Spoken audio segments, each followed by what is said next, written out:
โปรตุเกสดินแดนเก่าแก่ในยุโรปที่เคยเป็นผู้เชี่ยวชาญในการสำรวจโลกทางทะเลและค้นพบดินแดนใหม่ๆเป็นมหาอำนาจการค้าโลกเจ้าอาณานิคมใน3ทวีปที่มีประวัติศาสตร์การต่อสู้เพื่ออิสรภาพมาอย่างโชคโชนแถมยังเป็นต้นกำเนิดของกินอร่อยๆหลายอย่างที่แพร่หลายไปทั่วโลกคลิปนี้อับดุลไททูบจะพาไปเจาะลึกเรื่องราวของชาติที่ได้ชื่อว่าเป็นเจ้าแห่งมหาสมุทรยุคแรกริเริ่มการสร้างจักรวรรดิการค้าโลกผ่านสถานีการค้าตามเมืองท่าต่างๆสร้างความมั่งคั่งแถมยังร่ำรวยวัฒนธรรมและทรัพยากรธรรมชาติไปติดตามกันครับสมองของเรามีน้ำหนักเพียงแค่ประมาณ 2% ของร่างกายแต่กลับใช้พลังงานมากถึง 20% ต่อวันแสดงให้เห็นว่าสมองคืออวัยวะที่ต้องทำงานหนักอยู่ตลอดเวลาการดูแลสมองจึงเป็นสิ่งสำคัญที่ไม่ควรมองข้ามClarity Omega 3 Norway Daily น้ำมันปลาบริสุทธิ์ระดับพรีเมียมที่คิดค้นสูตรและผลิตจากประเทศนอร์เวย์ถือเป็นอีกหนึ่งทางเลือกคุณภาพเพื่อการดูแลสมองของคุณศึกษารายละเอียดและสั่งซื้อได้ที่ clarity.asia/abdul-story หรือคลิกลิงก์ใต้คลิปได้เลยครับ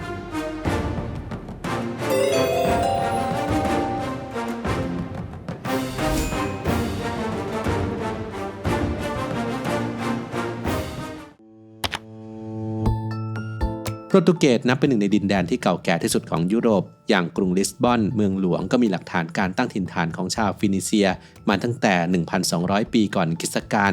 ก่อนหน้ากรุงโรมของจักรวรรดิโรมันกว่า 400 ปีและก่อนเมืองหลวงสำคัญของยุโรปอื่นๆไม่ว่าจะเป็นลอนดอนปารีสหรือมาดริด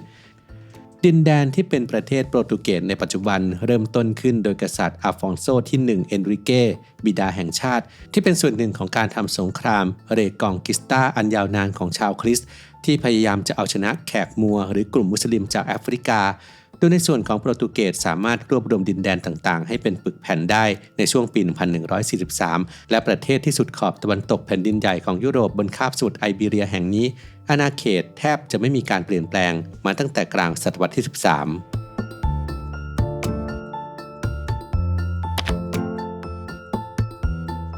ศตวรรษที่ 14 ถึง 15 เป็นช่วงเวลาสำคัญที่ชาวยุโรปพยายามสำรวจค้นหาเส้นทางการค้าและดินแดนใหม่ๆสร้างอาณานิคมนอกทวีปโปรตุเกสเชี่ยวชาญด้านการต่อเรือและมีนักเดินเรือที่มีชื่อเสียงโด่งดังหลายคนเช่นวัสโกเดกามา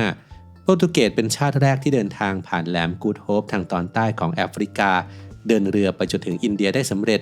บุกเบิกเส้นทางการค้ากับหลายประเทศในทวีปเอเชียและยังครอบครองบราซิลจึงอาจเรียกได้ว่าโปรตุเกสเป็นชาติแรกที่สร้างจักรวรรดิโลกหรือ Global Empire ทั้งในอเมริกาใต้เอเชียและแอฟริกา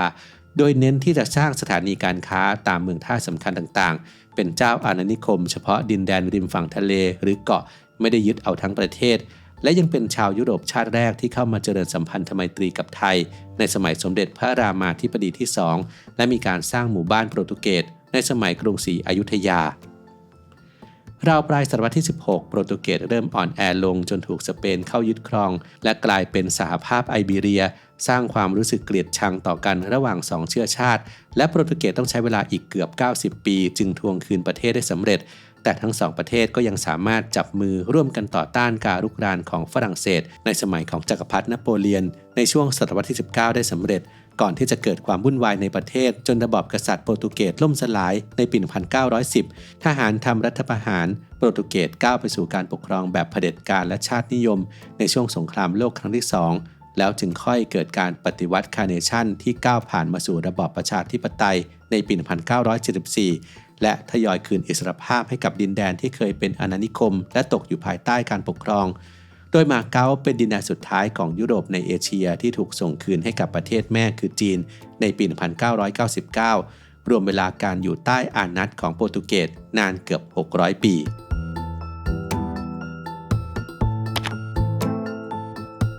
ประเทศที่มีคนพูดภาษาโปรตุเกสได้มากที่สุดไม่ใช่ประเทศโปรตุเกสเองครับแต่เป็นประเทศบราซิลเหตุผลก็เพราะบราซิลเคยอยู่ใต้การดูแลของโปรตุเกสอยู่นานกว่า300 ปี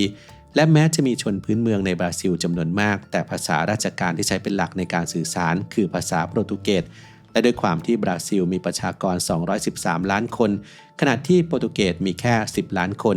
นั่นจึงทำให้บราซิลกลายเป็นชาติที่พูดภาษาโปรตุเกสมากที่สุดนอกจากนี้ภาษาโปรตุเกสยังเป็นภาษาราชการในอีก6ประเทศแถบแอฟริกาได้แก่แองโกลาโมซัมบิก กินีบิสเซาเอควิทอเรียลกินีตลอดจนเกาะต่างๆอย่างเคปเวิร์ดซาวโทเมแอนด์พรินซิเพและยังใช้กันอย่างกว้างขวางในรัฐกัวของอินเดียมาเก๊าทางตอนใต้ของจีนและติมอร์เลสเตอีกด้วย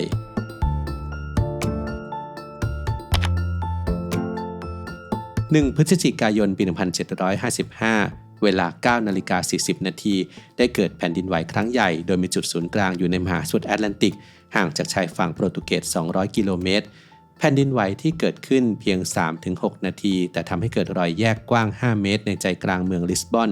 และ 40 นาทีต่อมาได้เกิดคลื่นขนาดใหญ่สูงตั้งแต่ 6 เมตรถึง 20 เมตรท้าโถมพัดเข้าหาชายฝั่งเกิดเป็นน้ำท่วมลึกเข้าไปในแผ่นดินประมาณ 250 เมตรพร้อมๆกับเกิดเพลิงไหม้เนื่องจากในเวลานั้นบ้านเรือนต่างๆพากันจุดเทียนเพื่อเฉลิมฉลองเนื่องในวันนักบุญ All Saints Day มีอาคารสำคัญทางประวัติศาสตร์หลายแห่งเช่นหอจดหมายเหตุโรงละครพระราชวังเสียหายอย่างหนักในขณะที่จำนวนผู้เสียชีวิตก็ถือว่ามากที่สุดครั้งหนึ่งในประวัติศาสตร์ยุโรปคาดว่าอาจสูงถึง 30,000 ถึง 60,000 คนเพราะไม่ได้มีเพียงแค่ชาวเมืองลิสบอนเท่านั้นแต่ยังรวมถึงเมืองอื่นๆในโปรตุเกสและโมร็อกโกเหตุการณ์ในครั้งนั้นทำให้เกิดการปฏิวัติด้านองค์ความรู้ทางวิทยาศาสตร์เกี่ยวกับธรณีวิทยาและภัยพิบัติทางธรรมชาติมากขึ้นและในเวลาต่อมาได้สร้างเมืองลิสบอนขึ้นมาใหม่อีกครั้งบนพื้นที่เดิมแต่มีการวางผังเมืองใหม่พร้อมกับพัฒนาหลักวิศวกรรมให้อาคารทนทานต่อภัยพิบัติ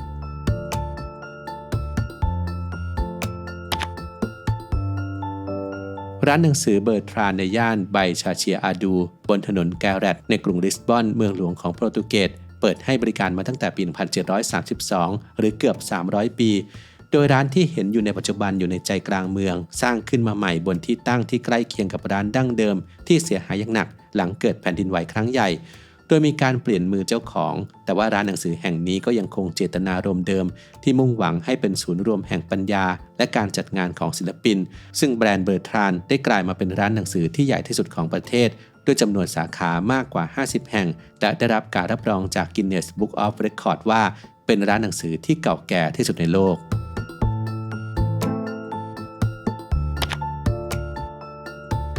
เทมปุระอาหารญี่ปุ่นที่หลายคนชื่นชอบมีต้นกำเนิดมาจากโปรตุเกสในช่วงศตวรรษที่ 16 ห่วงเวลาที่โปรตุเกสออกสำรวจโลกผ่านเส้นทางทางทะเลญี่ปุ่นเป็นอีกหนึ่งดินแดนที่นักเดินทางโปรตุเกสไปถึงราวปี 1543 ซึ่งถือเป็นชาวยุโรปกลุ่มแรกที่ไปถึงดินแดนอาทิตย์อุทัยและพากันเรียกขานชาวโปรตุเกสว่าคนเถื่อนจากทางใต้อย่างไรก็ตามขณะนั้นญี่ปุ่นอยู่ในช่วงสงครามกลางเมืองจึงซื้ออาวุธจากโปรตุเกสเป็นหลักและเกิดการแลกเปลี่ยนทางการค้าและวัฒนธรรมรวมไปถึงเทมปุระผักหรืออาหารทะเลชุบแป้งทอดหนึ่งในอาหารประจำชาติของญี่ปุ่นในปัจจุบันก็เชื่อกันว่าเป็นเมนูที่พ่อค้าและมิชชันนารีนำเข้าไปและได้รับความนิยมอย่างมากในญี่ปุ่นโดยอาหารทอดลักษณะนี้พบในตำราอาหารของชาวโปรตุเกสอยู่ก่อนแล้วแต่ว่าเป็นการนำปลาตัวเล็กๆและถั่วไปชุบแป้งที่ผสมกับไข่ก่อนนำไปทอดกรอบ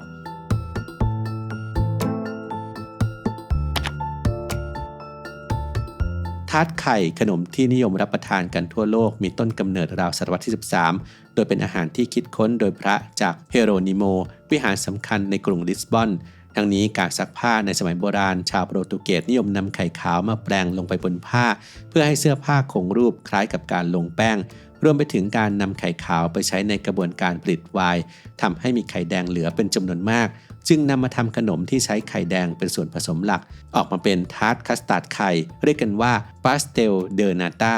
ต่อมาสูตรของการทำขนมส่งต่อไปยังโรงงานน้ำตาลและร้านเบเกอรี่โดยร้านดั้งเดิมที่มีสูตรลับเฉพาะและได้รับความนิยมมานานกว่า100 ปีจวบจนถึงปัจจุบันก็คือร้านพาสเตลเดอเบเลมที่มักจะมีคนต่อแถวยาวเป็นประจำและเมื่อชาวโปรตุเกสออกเดินทางไปทั่วโลกทาร์ตไข่ขนมประจำชาติก็ได้รับความนิยมในดินแดนต่างๆที่เป็นอดีตอาณานิคมซึ่งรวมถึงมาเก๊าที่คนไทยเรานิยมไปเที่ยวและไม่ลืมที่จะมองหาร้านทาร์ตไข่ที่มีขายกันทั่วไป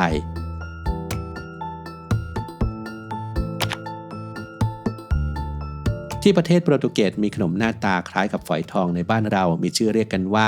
ฟิอุสเดอโอวุส หมายถึงเส้นได้ที่ทำจากไข่ซึ่งเชื่อกันว่าเป็นต้นตำรับของขนมในบ้านเราที่มาพร้อมกับนางมารีกีมาหรือเท้าทองกีบม้า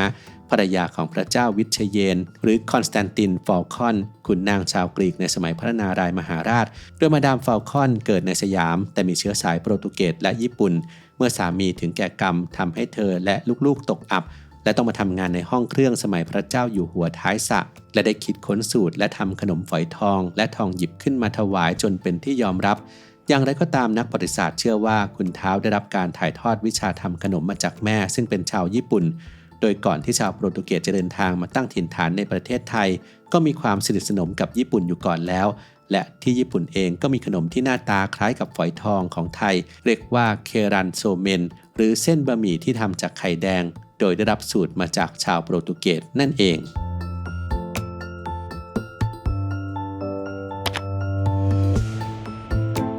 ฟาดูเป็นแนวทางการร้องเพลงที่มีเอกลักษณ์เฉพาะตัวของโปรตุเกสที่สามารถหาฟังได้ทั่วไปโดยคำว่าฟาดูหมายความว่าโชคชะตานักร้องจะร้องเพลงไปพร้อมกับเครื่องดนตรีเฉพาะของชาวโปรตุเกสเนื้อเพลงแต่งขึ้นอย่างประณีตราวกับบทกวีขับขานถึงความเป็นจริงอันเจ็บปวดของการต่อสู้ในชีวิตประจำวันที่ต้องยอมจำนนต่อโชคชะตาเปี่ยมไปด้วยอารมณ์สะเทือนใจฟาดูเป็นแนวเพลงที่ถือกำเนิดขึ้นในช่วงทศวรรษที่ 1820 ในย่านอัลฟามาของกรุงลิสบอนที่เต็มไปด้วยผู้คนจากหลากหลายวัฒนธรรมทั้งคาบสุดไอเบีเรียอเมริกาใต้แอฟริกันหลอมรวมกัน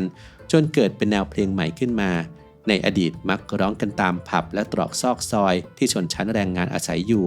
ก่อนจะพัฒนามาเป็นเพลงแห่งจิตวิญญาณประจำชาติและได้รับการยกย่องให้เป็นมรดกโลกทางวัฒนธรรมที่จับต้องไม่ได้